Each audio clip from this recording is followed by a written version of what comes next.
பூண்டு குழம்பு, கடுகு தாளிச்சுக்கலாம். கடுகு, உளுத்தம்பருப்பு, கடலைப்பருப்பு,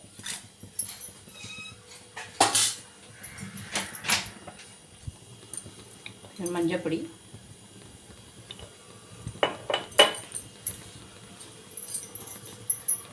புதினா, கருவேப்பிலை,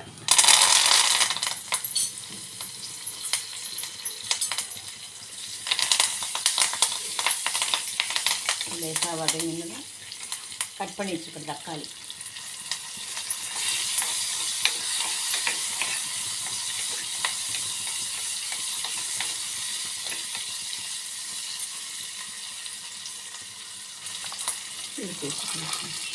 பூண்டு,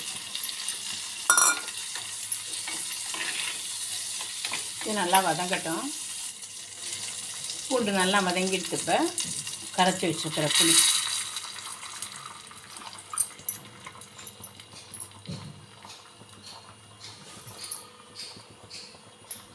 உப்பு கொஞ்சம், கொதிக்கட்டும். இப்போ கேரளா ஸ்பெஷல் கூட்டுக்கறி பண்ண போகிறோம். இதுக்கு கடுகு, உளுத்தம்பருப்பு, ஜீரகம் தாளிச்சிருக்கேன். கட் பண்ணி வச்சுருக்கிற இஞ்சி ஒரு பீஸ் போட்டுக்கணும். கொஞ்சோண்டு மஞ்சப்பொடி போட்டுக்கணும்.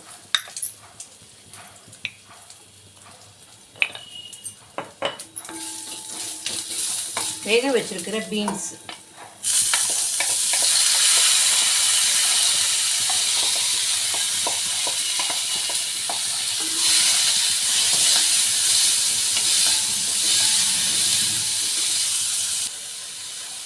கொஞ்சோண்டு பெருங்காயம்,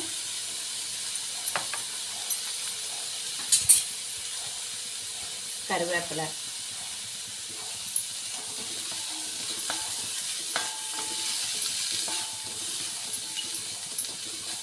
இதுக்கு ரொம்ப முக்கியமானது என்னென்னா தேங்காயை வந்து நல்லா ட்ரை ரோஸ்ட் பண்ணணும். நல்லா சிகப்பாக வந்து வறுத்துக்கணும்.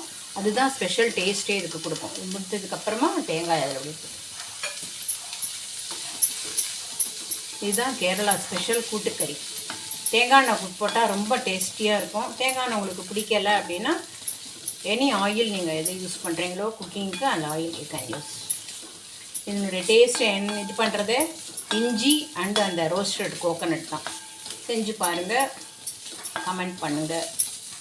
கேரளா ஸ்பெஷல் கூட்டுக்கறி. பூண்டு குழம்பு நல்லா கொதிக்கிறது.